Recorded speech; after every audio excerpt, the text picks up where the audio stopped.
보겠습니다. 12장에 한 여자가 소개됩니다. 하늘에 큰 이적이 보이니 태양입니다. 태양을 옷을 입고 또 그 말에는 달이 있고 머리에는 12별의 관을 쓴 한 여자가 아이를 되어 해산하려고 합니다. 이 여자 이야기가 나오는데 이 여자가 실체가 누군지에 대해서는 요한계시록은 끝까지 정체를 밝히지 않습니다. 사람들이 이것을 보고 누군지를 추측하게 해요.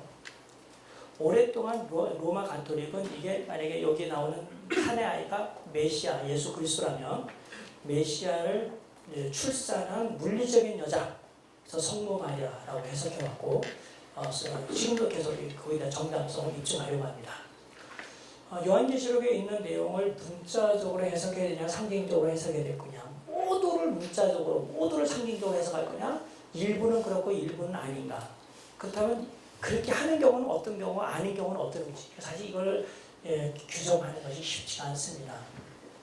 근데 이 이야기의 단서는 이걸 문자냐 상징이냐라고 보기 이전에 이 여자에 대한 언급이 어느 정도 선까지 가는지를 우리가 한번 찾는 것이 중요하다고 생각이 돼요.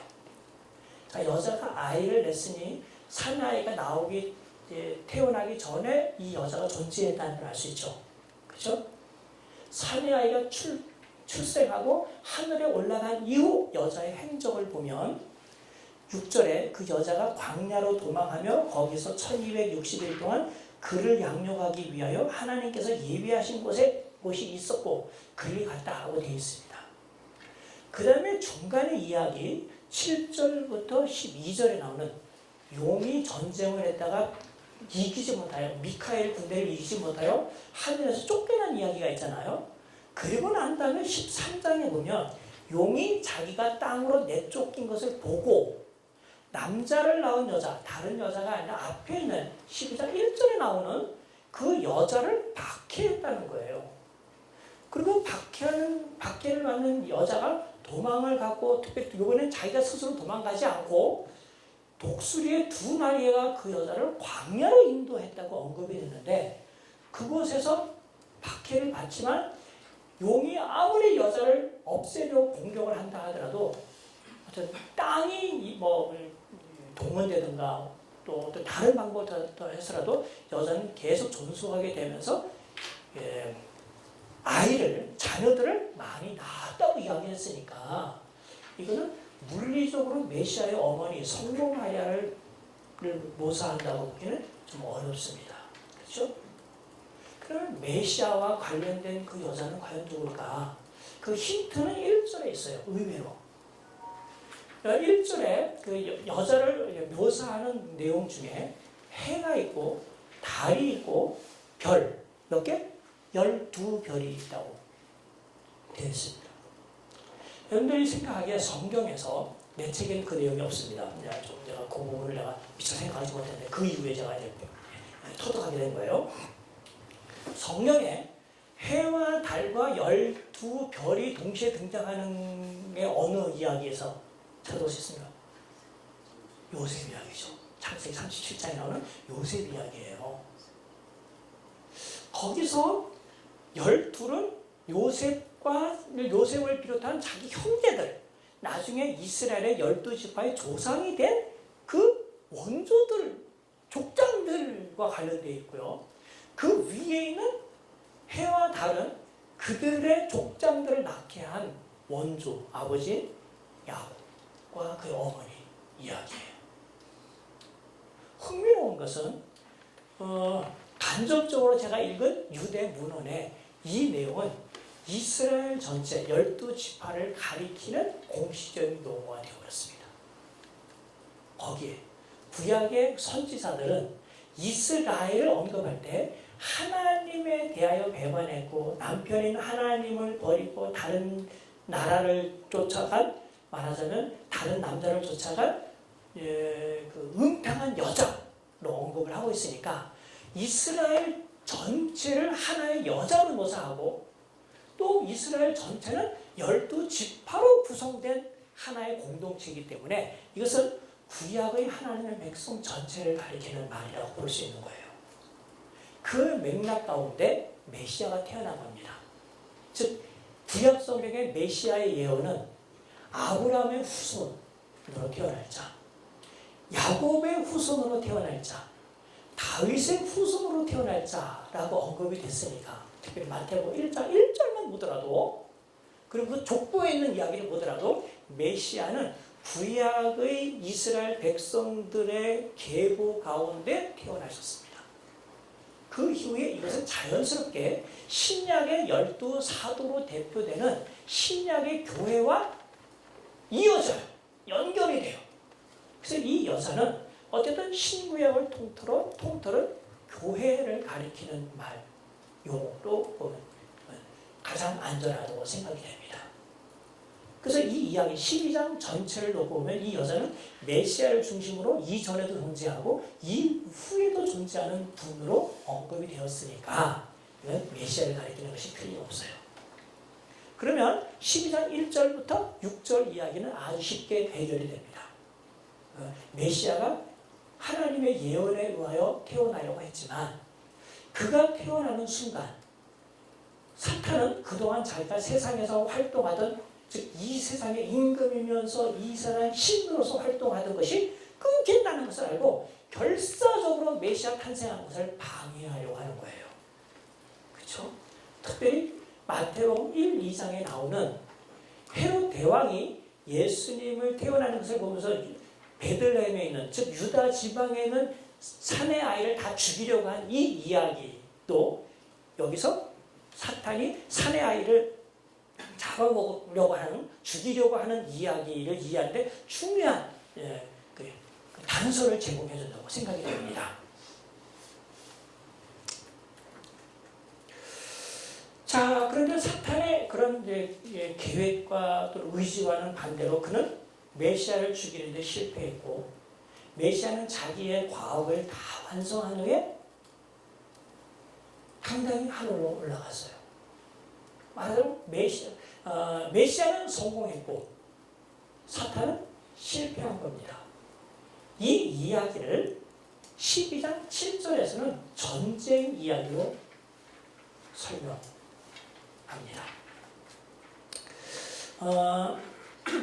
12장 6절 이야기는 좀 이따 다시 한번 하겠습니다.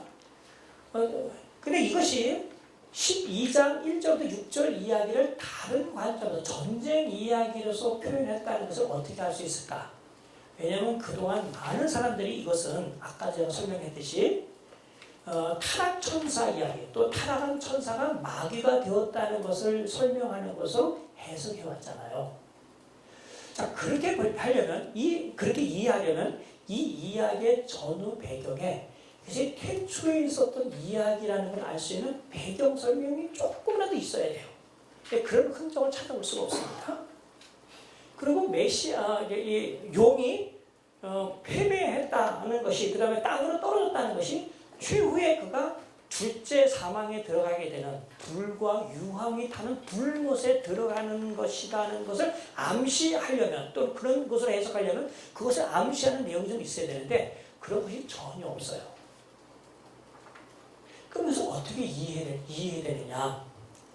어차피 12장 1절부터 6절에서 교회를 여자라고 표시했는데 하나님의 백성으로서의 여자 이미지는 창세기 3장 15절 우리의 첫 번째 어머니인 그 하와를 두고 여자를 가리켜 얘기하고 내 후손이 뱀의 후손의 머리를 상하게 할 거라고 여자의 후손 이야기가 나왔으니까 그거 연결시키면 그때부터 이 성경의 모든 역사는 여자의 후손과 그 다음에 뱀의 후손 사이의 갈등 이야기라는 것을 우리가 능히 짐작할 수 있어요. 그런데 7절에 언급된 그 전쟁은 거기서 비롯된 것이 아니라 이스라엘 역사 가운데 아주 결정적으로 여기 등장하는 미카엘이라고 하는 이름이 등장하는 그 사건에서 연유합니다. 다니엘 8장이에요. 8장부터 사실 11장까지 내용입니다. 이것은 바벨론의 포로로 잡혀가 있는 이스라엘 백성들을 다시 회복시키고 옛날의 땅으로 돌아가게 하는 것, 그리고 그 하나님의 백성들이 가지고 있었던 옛날의 지위, 성도, 거룩한 백성으로서의 회복하고 성도로서 가지고 있는 권세와 나라를 다시 되찾게 하는 이야기예요. 현실적으로 그들은 그것과는 거리가 멉니다. 바벨론에 포로로 잡혀가 있으니까. 하나님께서는 예레미야를 통하여 70년 이후에 그들을 돌아오게 하겠다고 했지만 그들이 돌아오는 데서 걸림돌이 뭐냐면 페르시아, 바사였어요. 그래서 바사에 의하여 그들이 돌아오는 시기가 좀 늦어질 거다 하는 걸 이야기합니다. 그럼 저한테 이렇게 질문할 거예요. 그 무슨 소리입니까? 주전 538년에 페르시아의 왕 고레스 때 이스라엘 돌아온 것 아닙니까? 소수만 돌아왔어요. 10% 내지 20%도 채 안 되는 사람들이 돌아왔습니다. 나머지 사람은 다 거기 있어요. 아직까지 그들은 설령 돌아왔다 하더라도 아직까지 그들은 독립적인 일을 한 것이 아니라 페르시아의 치하에 있었어요. 아직 이스라엘은 독립국가를 형성 못합니다. 제가 주전 538년을 언급했는데 이스라엘 역사 가운데 그들이 독립국가, 즉 다윗 왕조가 가지고 있었던 것과 같은 독립국가를 형성하게 된 것은 언제인지 아시죠? 마카베 혁명이 일어났던 하스모니아 왕조 때예요. 주전 142년부터 63년까지 불과 80년밖에 되지 않아요. 80년간밖에 되지 않아요.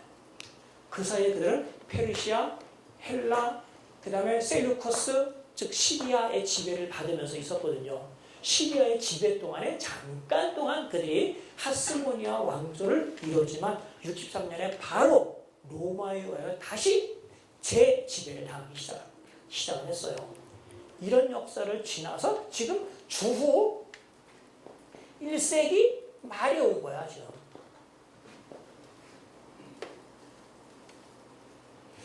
그러니까 이런 상황 속에서 이들이 강대국의 압제하에 있는데 하나님께서 그들을 회복시키겠다는 그 예언을 설명할 때, 구원을 하겠다는 걸 설명할 때 어떤 방식이 가장 좋으냐 하면 그런 상황에 있는 다니엘 8장부터 11장에 있는 이야기를 듣는 거예요. 물론 이것의 결론이 12장 1절부터 3절에 있습니다만은 하나님께서 이스라엘 백성들이 반드시 회복한다는 것을 보여주기 위해서 이런 이야기를 해요.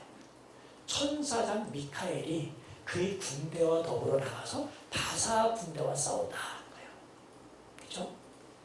바사 군대랑 막 싸우는 동안에 이스라엘에 일어날 그 해방, 자유함은 혹독한 환란, 즉 12장에 나오는 개국 이래로 이런 환란이 없다고 생각할 정도의 그런 환란을 겪고 난 다음에 마지막 때에 가서 하나님의 구원 예언은 비로소 이루어질 거다.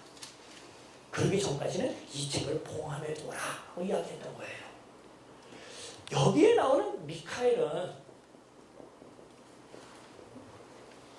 미카엘은 이스라엘 백성을 대신해서 싸우는 이스라엘 대표 군인입니다.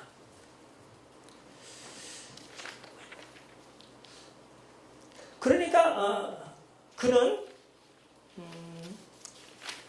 그 단순한 신화적인 인물이 아니라 이스라엘 대표자로서 그러니까 이스라엘 가리키는 그런 말이에요. 한 사람이 전체를 대표하는 이 원리는 포로기 선지자들의 중요한 주제였어요. 예를 들면 이사야서의 경우에는 여호와의 고난받는 종, 너는 이스라엘이라 하고 이름을 붙였지만 사실 그 한 개인은 이스라엘 백성 전체를 대표하는 한 개인이고 그가 대신 고난을 받고 대신 죽음으로써 이스라엘 전체가 구원을 받는다는 이야기입니다. 다니엘 8장 바로 전에는 내 짐승에 이어서 인자 같은 이가 소개가 돼요. 사람입니다. 사람의 아들이에요. 넷은 짐승은 이스라엘을 탄압하였던 주변의 여러 나라 왕조들을 언급해요. 옛날에는 그 왕조가 바벨론, 페르시아, 헬라, 로마라고 했지만 다니엘서가 쓰여지는 이런 상황 속에서는 아직 로마는 등장하지 않은 겁니다. 바벨론부터 헬라까지 이르는 왕조를 가리킬 가능성이 더 커요. 어쨌든 뭐 저는 다니엘 전공하지 않았겠고 구약학자가 아니니까 이거 단정적으로 말하기 뭐하지만 제가 읽은 독서한 책에 의하면 요즘 학자들은 그 로마까지는 안 하지 않고 헬라에서 멈춥니다. 어쨌든 헬라 시대 때 이스라엘을 탄압했던 여러 나라들을 짐승이라고 묘사했다면 이스라엘을 구원할 자는 그것과 대조되는 인자 같은 이, 즉 사람의 아들 같은 이로서 묘사하는 거예요. 근데 그 사람의 몇 명이에요? 인자가 한 명이에요. 인자 같은 이가 옛적부터 계신 이에게로부터 권세를 받아서 힘을 다하여 짐승들을 무찌릅니다. 특별히 네 번째 짐승 산악기로 이름 높은 이스라엘을 지금 가장 탄압하고 있는 그 짐승의 권세를 무찌르고는 그로부터 권세와 나라를 빼앗아 성도들에게 갖다 주는 거예요. 그럼 성도들은 자기들 노력 하나도 하지 않고 자기의 대표자인 인자의 노력 덕택에 원래 그들이 가졌던 하나님의 백성으로서의 권세와 하나님의 백성으로서 갖는 신정 왕국을 되찾게 되는 겁니다. 백성을 대표하는 자로 언급이 됐어요. 이런 이해가 신약 시대에 와서 메시아 예수 그리스도가 교회의 대표자로서 모든 역할을 하신 거예요. 하나님께 대표적으로 순종하셨고 십자가에 대신 죽으시고 그분이 부활하시고 모든 하나님과의 모든 권리 자격을 다 회복하였는데 그것을 우리들에게 그대로 갖다 주신 겁니다. 우리가 지금 하나님의 자녀인 것은 내가 하나님의 자녀로서의 자격을 가지고 있고 본래적으로 가지고 있기 때문에 그것을 획득한 게 아니라 그리스도 안에 있기 때문에 하나님의 아들이신 그리스도 안에 있기 때문에 우리가 잘 자녀가 되었고 속죄함도 마찬가지예요. 대표이신 이 그리스도 덕택에 그렇게 된 거거든요. 그렇다고 한다면 여기에 있는 이 이야기는 어쩌면 교회의 대표자이신 메시아가 하셨던 그 일을 다니엘 8장에 나오는 미칼 이야기를 빌려서 설명했을 가능성이 커요. 그러니까 이거는 다니엘서에 있었던 그 시대에 일어난 사건도 아니고 태초에 일어난 사건은 더더욱 아니고 예수 그리스도로 말미암아 사탄이 패배한 이야기를 다니엘 이야기를 가지고 다니엘 용어를 가지고 다시 그려준 거예요. 그렇다면 이 이야기는 아까 제가 언급했던 창세기 3장 15절 내용의 궁극적인 성취입니다. 거기서 싸움도 여자의 후손 한 사람이 뱀의 후손을 멸망시키는 거예요. 여기 보니까 여기 용이 바로 태초의 그 사탄이며 그 옛뱀이라는 것을 옛뱀을 가리킨다는 것을 언급하기 위해서 9절에 장황하게 설명하죠. 그냥 느닷없이 어느 날 갑자기 등장한 등장인물이 아니라 옛적부터 있었던 그런 존재라는 거예요. 바로 그 옛뱀을 이기기 위한 것이 여자의 후손이 그 사내 아이였다면 12장 1절의 이야기와 연속으로 정확하게 일치합니다. 두 번째, 이 사탄은 역사 내내 하나님의 백성들을 참소했어요. 고발하기도 하고 일러 바치기도 하고 그냥 그럽니다. 그 내용이 10절 하반절에 언급이 됐어요.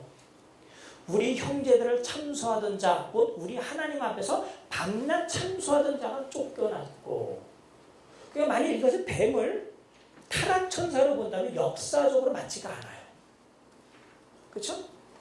참소하던 일을 하다가 그 일을 더 이상 하지 못하고 쫓겨난 거니까 쫓겨난 사건이 이제는 참소하는 일이 있어야 되죠. 근데 태초에 만약에 타락천사가 있다고 한다면 언제 그가 참소를 했겠습니까? 못하잖아. 욥기를 보면 역사 대대로 마귀는 하나님 칭찬하는 것을 꼴을 못 보고 하나님 일러 바치고 이제 그런단 말이에요. 올해가 종교개혁 500주년 기념인데 루터가 종교개혁하면서 그리스도로 말미암아 속죄교리를 쓰는데 또 1등 공신이 자기가 경험했던 거예요. 하나님께 기도하는데 막 사탄이 나타나서 뭐 이런 죄 졌지 저런 죄 졌지 막 이야기를 하더라는 거야. 가만 생각해보면 자기가 수도사로서 다른 사람보다는 덜 죄를 졌을지 모르겠지만 죄인이거든. 근데 그때 그 앞에 나타나는 것이 그리스도의 형상이 나타나고 피가 나타나서 내가 너를 씻었다 하는 확신을 얻고는 그 마귀의 유혹을 이겼다는 거예요. 그러니까 종교개혁을 하려고 하는 루터를 괴롭혔던 것도 이 마귀의 참소였습니다. 근데 루터는 그리스도로 말미암아 그것을 이겼어요. 그래서 뭐 시간이 되도 모르겠는데 지금 알면 얘기할 게 있지 없으니까.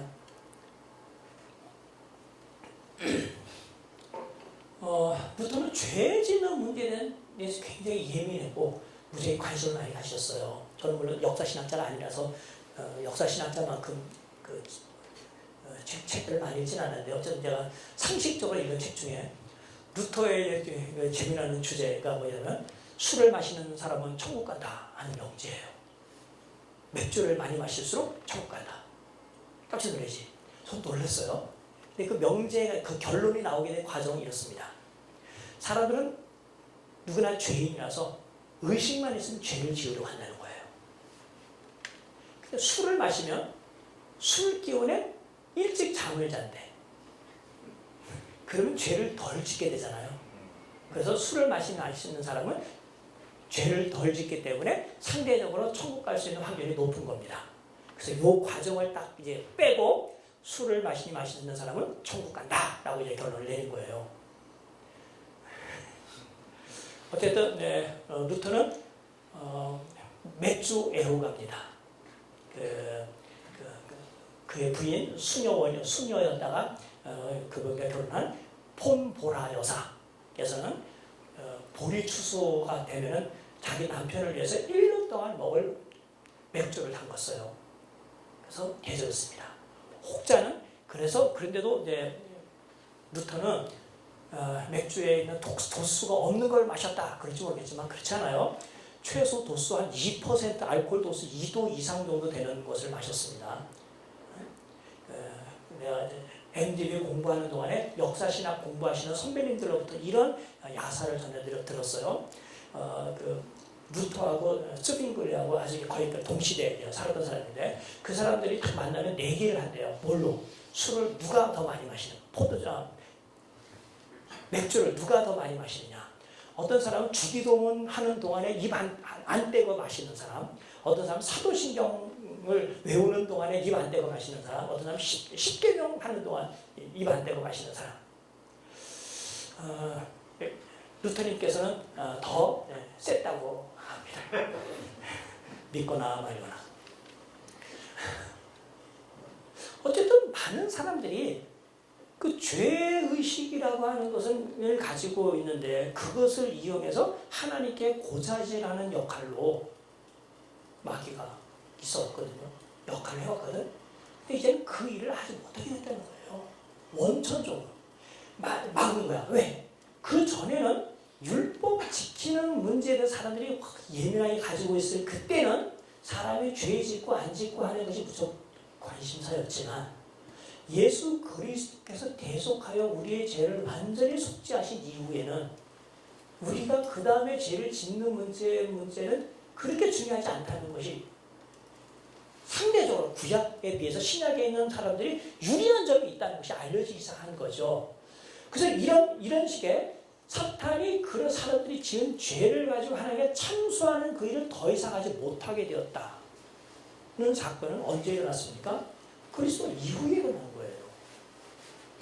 그런 관점에서 12장을 보면 10절에 이런 이야기로 시작합니다. 10절의 노래는 이제 우리 하나님의 구원과 능력과 나라와 또 그의 그리스도의 권세가 나타난다. 이제가 굉장히 중요해요. 7절부터 9절에 언급되어 있는 천사가 용이 이기지 못하여 하늘에서 땅으로 떨어졌다는 것. 즉 하늘에 있다는 것은 그가 자기가 가지고 있는 지위를 마음대로 이용하여 어떤 활동을 했다는 것을 언급하고 땅으로 떨어졌다는 것은 그 일을 하는 데서 제약을 받거나 아담한테 하지 못하게 됐다는 것을 언급하는 공간적 표현이에요. 근데 이 이야기가 어디서 나오냐면 이 이야기가 어디냐면 이것도 다니엘 8장에서 등장해요.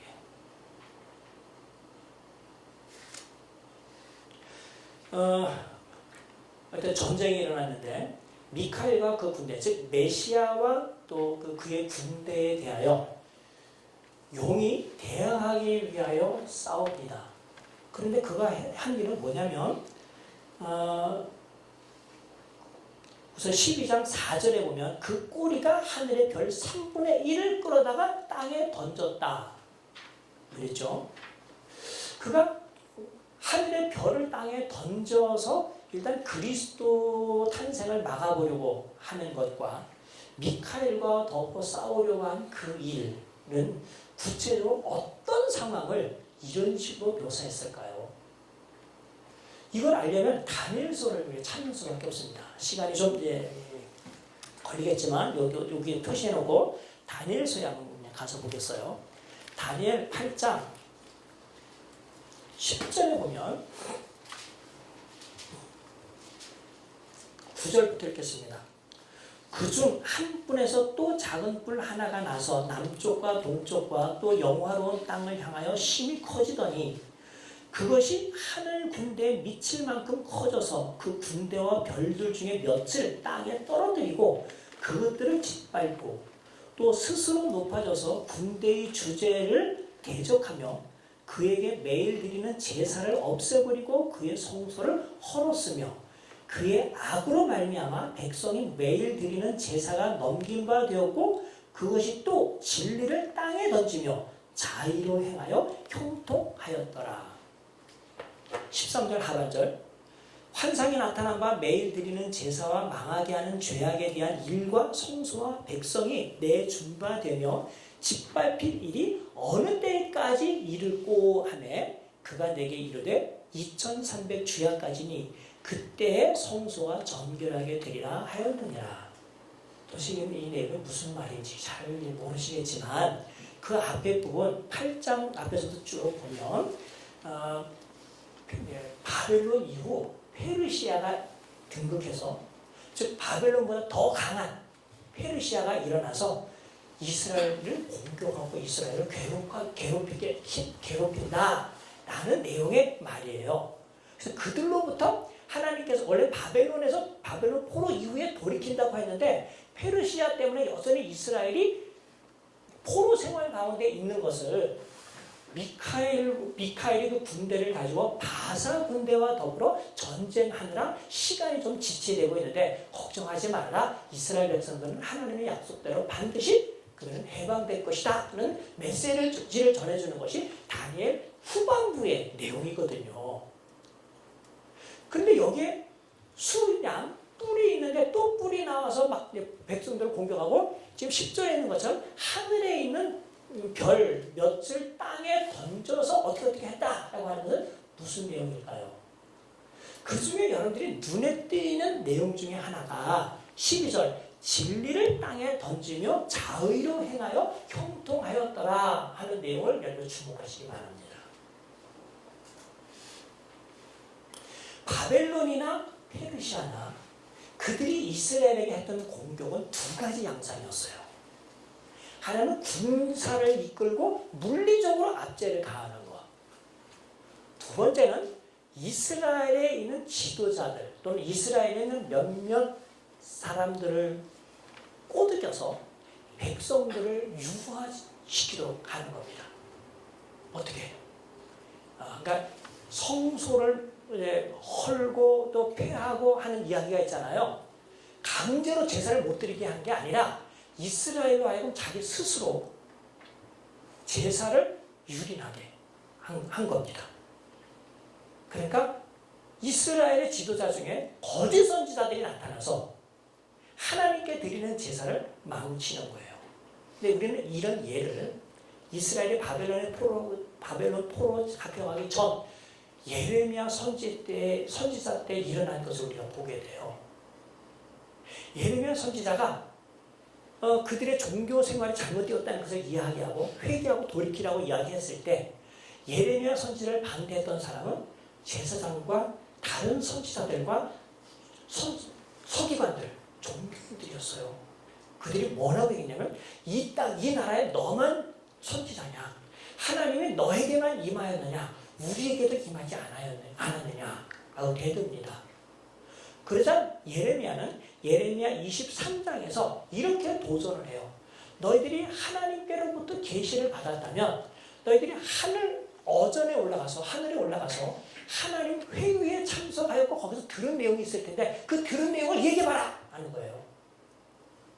내가 알기로 하나님의 어전에 올라가서 그로부터 직접 계시를 받은 사람은 나밖에 없는데 너희들은 거기 올라가지도 않고 꿈을 꾸고 이렇게 되었으면 좋겠다라고 생각하는 것을 갖고 사람들에게 이야기하지 않았느냐 하는 거예요.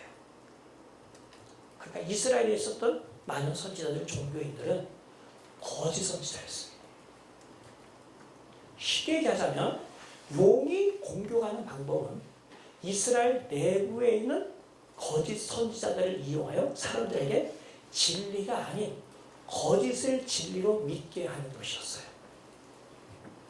이 내용은 요한계시록 2장과 3장에 있는 내용과 정확하게 일치합니다. 에베소 교회는 너희들이 거짓 선지자, 자칭 선지자를 하지만 거짓된 것을 드러내었다. 그렇죠? 두아디라 교회에서는 너희가 거짓 선지자 이세벨의 말을 들었다. 얘기해요. 거짓 사도, 거짓 선지자가 교회 내부에 있어서 그들이 하나님의 말씀이 아닌 것들을 가르치는 일을 한 거예요. 교회는 그들과도 싸워야 했습니다. 마귀는 그렇게 이용한 거예요.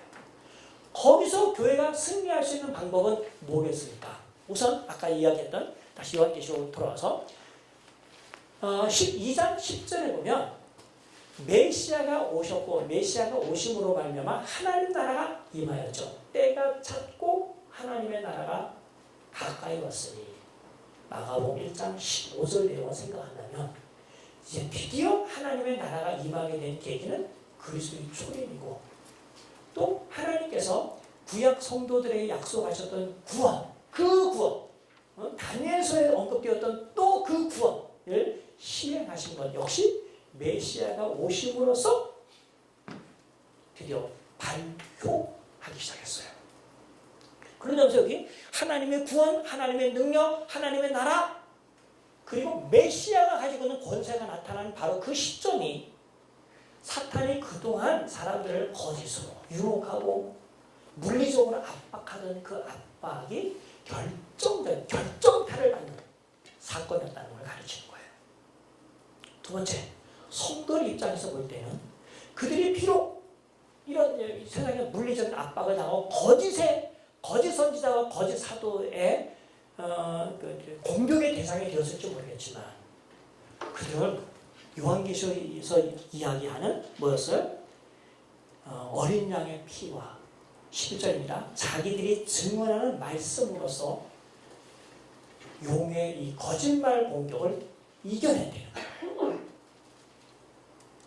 그럼 이 내용은 요한계시록 전체에 흐르는 그 맥락과 아주 정확하게 일치합니다. 우리가 시간이 없어요. 11장은 공부를 못했는데 11장이면 두 증인 이야기가 나오거든요. 거기서도 마찬가지. 그가 막 핍박을 당하고 사람들도 공격을 막 당하는 중에서도 세상에 나가서 예언을 하고 하나님의 말씀을 증언해요. 교회가 그 일을 하는 것이 결국 진리를 전하는 것이 거짓으로 교회를 공격하는 용을 이길 수 있는 진정한 승리라는 것을 알 수 있습니다. 그들은 그게 승리하기 위해서는 물리적인 목숨도 아까워하지 않았어요. 준비하였다는 말입니다.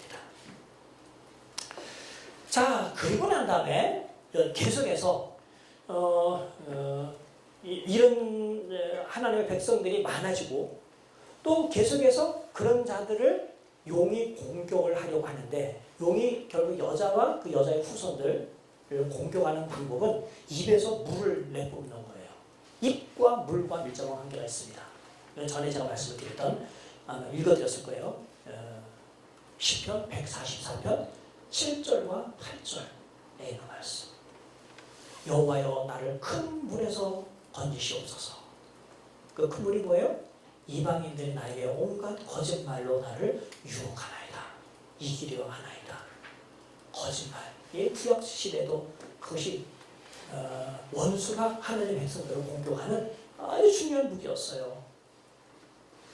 그러니까 용이 자기 입에서 큰 물을 내놓는 것 같은 날에서 진짜 막 그 소방수 아저씨들이 물을 뿜듯이 이렇게 그 뿜어 사람을 공격하는 게 아니고 입에서 나오는 큰 물, 즉 거짓말이라는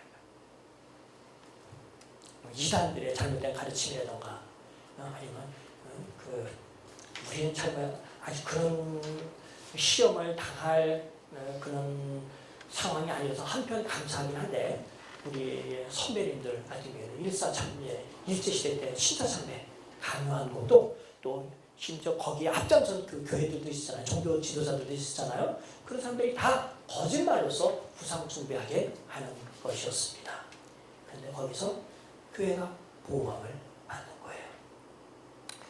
자, 이런 공격 속에 교회가 어떻게 안전함을 가지고 있을까? 역설적으로 교회가 이런 상황 속에서, 즉 여자가 이런 상황 속에 놓여 있는 곳은 광야입니다. 광야는 성경에서 볼 때 두 가지 상반된 장소예요. 하나는 맹수와 악한 영들이 거하는 곳이고, 동시에 그것은 하나님의 보호와 공급이 존재하는 곳이기도 합니다. 왜 하필 광야일까? 이것도 구약성에서 이미지를 빌려왔기 때문입니다. 특별히 두 번째 언급된 광야 언급 14절에 보면 그 여자가 큰 독수리의 두 날개를 받아 광야 자기 곳으로 날아갔다고 했는데, 이 언급은 누가 보더라도 출애굽기 19장 내용을 생각하게 돼요. 애굽에서 나온 사람들이 광야, 즉 시내산 기스릴에 왔을 때 이것을 묘사하는 말이 내가 너희를 어떻게 독수리 두 날개로 인도했는지 너희가 알거니와 언급하죠. 세상이 모두가 다 내게 속하였나니 너희가 내 말을 잘 듣고 내 언약을 지키면 내게 제사장 나라고 따라가 되고 거룩한 백성이 되리라. 독수리의 두 날개로 광야 여기로 왔다는 거예요. 근데 광야 그것은 미디안의 공격이 있는 것, 아말렉의 공격이 있는 곳이기도 하고 척박한 땅이기도 하지만 그럴 때마다 하나님께서는 먹을 것을 주시고 마실 것을 주시고, 그렇죠? 원수들로부터 보호를 하셨어요. 그러니까 이 두 가지 이미지가 같이 공존하는 곳이라서 교회의 현재 상황을 묘사하기 정말 좋아요. 그러니까 이거는 초대교회가 당하고 있는 상황을 마치 이스라엘 백성들이 광야에서 한편 시험의 유혹과 원망의 유혹을 당하고 있지만 그곳에서도 하나님의 공급하신과 보호하신과 신실한 남은 자가 있게 된 그 이야기로서 설명하는 것이라고 볼 수 있겠습니다. 13장으로 넘어갑니다. 13장에는 아까 얘기한 것처럼 두 짐승이 이제 소개가 되는데, 이 두 짐승 이야기는 용이 하나님의 백성을 공격하는 데 있어서 용을 도와 함께 협력하는 어떤 세력들을 가리키기 위하여 존재합니다. 용 자체가 직접적으로 교회를 박해하는 세력이 되어 있으니 한편, 즉 언뜻 생각하면 이 용은 아마 당시로 봐서는 로마 제국이나 로마 황제를 가리킨다고 볼 수 있을지 모르겠지만 여기에 언급된 용은 그보다 더 이상의 인물이에요. 앞에 이제 9절에서 설명되었다시피 태초부터 있었던 우리 첫 부부, 첫사람 아담과 하와를 유혹했던 옛 뱀이기도 하고 역사 대대의 사람들 속에서 역사하였던 존재이니까 마귀입니다. 말하자면 이것은 세계 하나님의 백성들을 박해하는데 뒤에서 사주를 놓거나 뒤에서 계속 힘을 가하도록 하는 보이지 않는 실체를 가리킬 수 있다고 한다면 13장에 언급된 이 존재는 가시적인 권세자를 언급해요. 그가 가지고 있는, 묘사되고 있는 이 언급들을 보면 아까도 말씀드린 것처럼 그가 용으로부터 권세를 받았다고 했잖아요. 아마 성경에서 이 권세라는 단어가 여기만큼 많이 또 집중적으로 등장하는 것이 없다고 생각할 정도로 권세라는 단어가 참 많이 등장해요. 이 용어는 정치적인 용어입니다. 그러니까 아마 여기에 바다에서 나온 짐승은 당시 초대 교회가 경험하고 있었던 어떤 정치적인 국가나 또 통치자, 인물을 가리키는 것이 틀림없어요. 아마 10중 8구 로마 황제 또는 로마를 가리킬 겁니다. 로마나 로마 황제.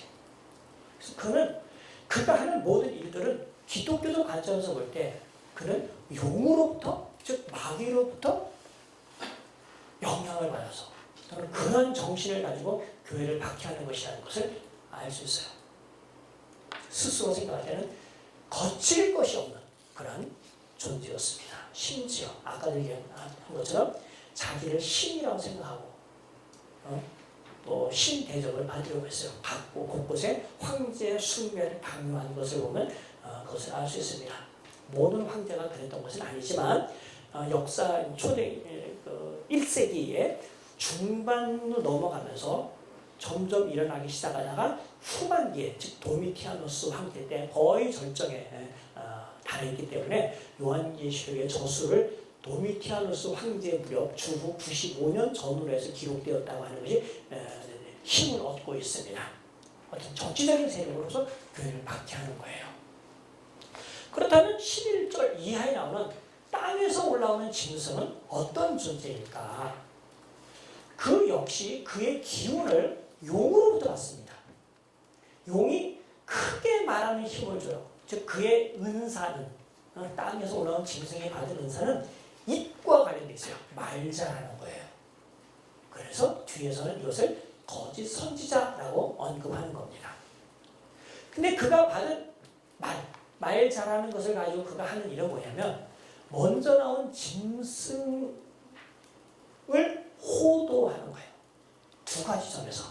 첫 번째, 15절 이하에서는 그가 어느 정도 가지고 있는 권세로서 하는 것은 바다에서 나온 짐승, 즉 정치적인 지도자를 우상화하는 겁니다. 즉 종교적인 영향을 가하는 거예요. 종교적인 힘을 발휘해요. 그 다음에 16절부터 17절에서는 그가 가지고 있는 힘을 가지고 경제적인 제압을 하여 사람들을 호도합니다. 여기 하나가 빠졌는데 14절 이하에 보면 우상을 만듭니다. 만드는 것과 관련된 일을 해요. 수공 혹은 또는 조각이니까 예술적인 겁니다. 아마 예술, 종교, 경제적인 부분에서 우상 숭배를 하도록 앞장서는 세력을 가리키고 있는데 그 당시 1세기 상황에서 비춰본다면 로마 주변에 있는 위성 국가들과 그 통치자들을 극화해서 설명한 것은 아닐까 하는 생각이 드는 거예요. 그런데 정리를 해보겠습니다. 로마는 이태리아에 있는 한 도시입니다. 거기에 자리 잡고 있는 그 통치자는 일단 그 로마가 온 세계, 내가 말하는 온 세계라는 건 서방과 동양, 동방의 일부인데 유프라테스 강 딱 거기까지 터키 동쪽, 시리아 북쪽까지일 텐데 거기를 지배하면서 자기는 세계를 다 지배했다고 생각해요. 그의 모든 세상의 통치는 자기 손 안에 있습니다. 그러니까 그가 온 세상에 대하여 주권을 행사한다는 점에서 헬라어의 큐리오스에 해당되는 도미누스 라고 부름을 받았고 또 사람들이 부르도록 자기를 그렇게 부르도록 강요했고 그러면서 점차 자기가 사람인데도 불구하고 신인 것처럼 하나님인 것처럼 행사하면서 대접을 받으려고 했어요. 데우스예요. 그러니까 도미누스 에트 데우스의 역할을 하는 겁니다. 이게 하나의 정치적인 실체인 로마의 황제를 가리킬 가능성이 무척 커요. 그리고는 로마의 속국이 된 주변 국가들, 지금 우리가 이제 공부하는 요한계시록에 등장하는 7교회는 터키, 즉 소아시아 지방에 있는 도시들이잖아요. 로마로 따진다면 동쪽으로 그리스 반도와 마케도니아 반도가 있고 거기서 또 동쪽으로 와야 돼요.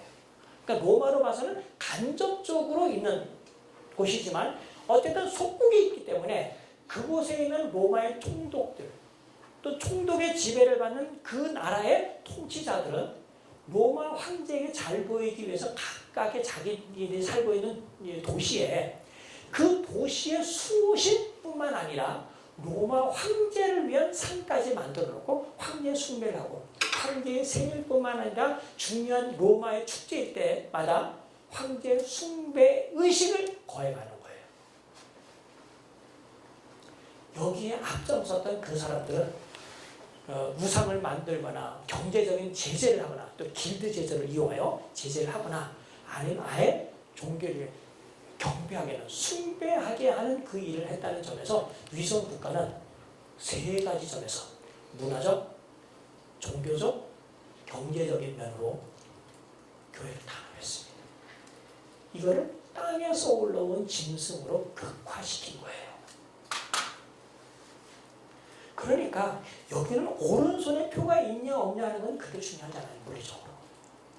설령 오른손에 666이라고 문신을 세웠다 하더라도 그가 정말 진심으로 하나님을 두려워하고 주일날 예약서 예배하고 정심으로 하나님을 경외하면서 산다면 그는 이 표와는 아무런 상관이 없는 사람입니다.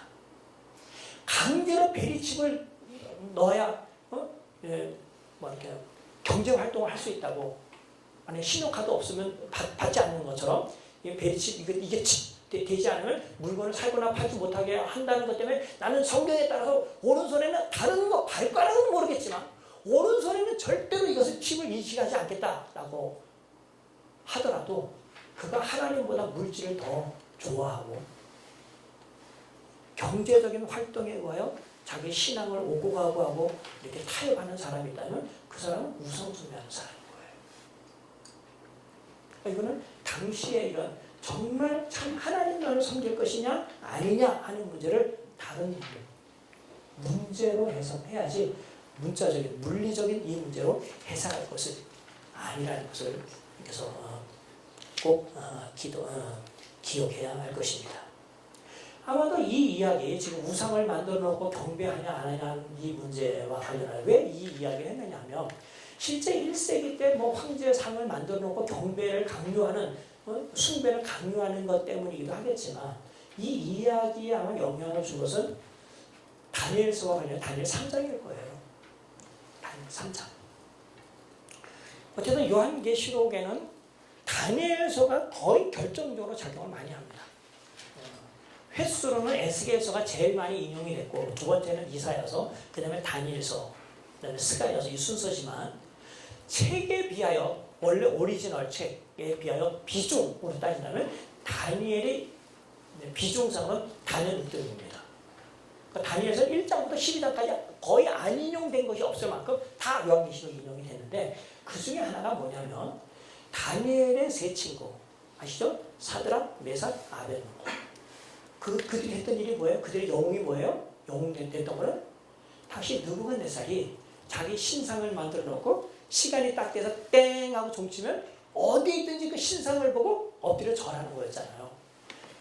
그러니까 지금 요즘 우리가 본다고 한다면 이거야. 이슬람 사원에 들어가서 기도하는 사람들 다 보면 그냥 머리를 땅에다 대고 엉덩이를 이렇게 높이면서 쫙 누웠잖아요. 그때 눕지 않고 서 있으면 눈에 띄겠어 안 띄겠어?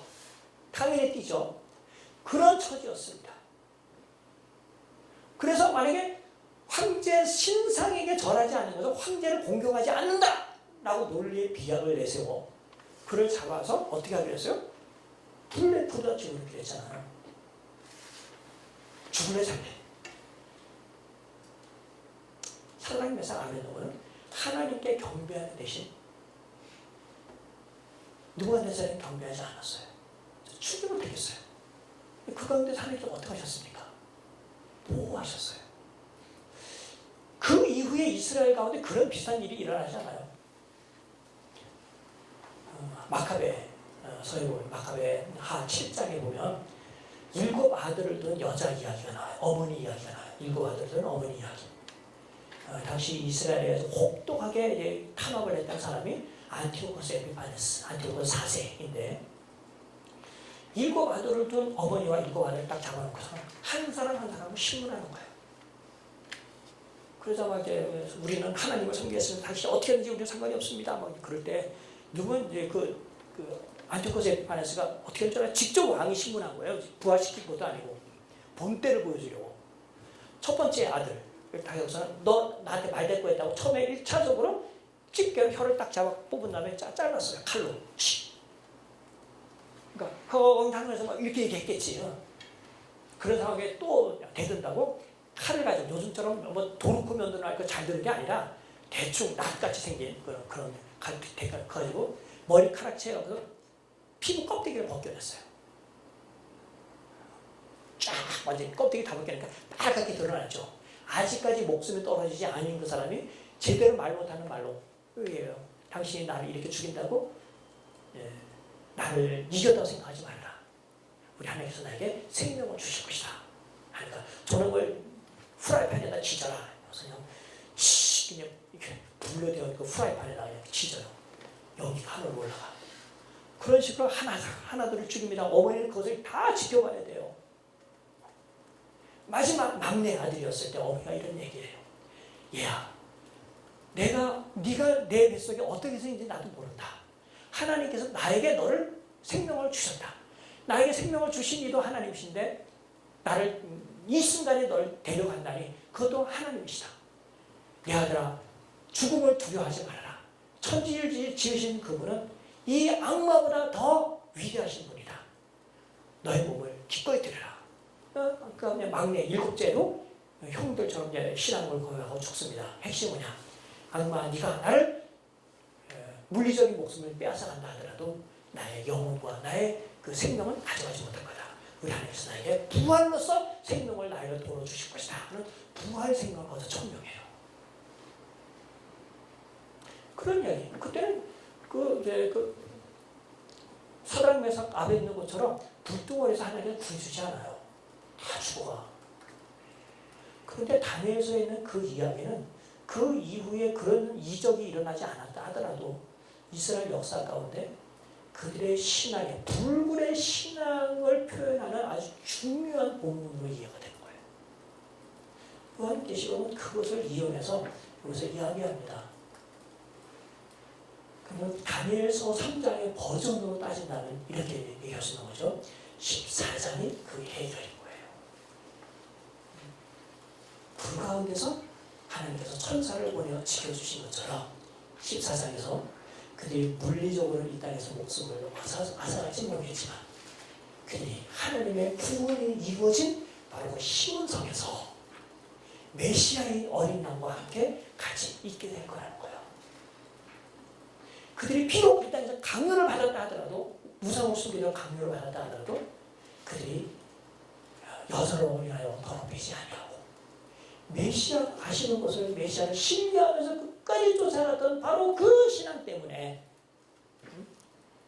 12절 그들이 인내하여 하나님의 계명과 예수에 대한 믿음을 끝까지 지켰기 때문에 13절 이제 그들이 악마가 그들을 죽인 것은 이 세상에서 있는 모든 수고를 그치는 것이다 라고 신학적으로 해석을 해요.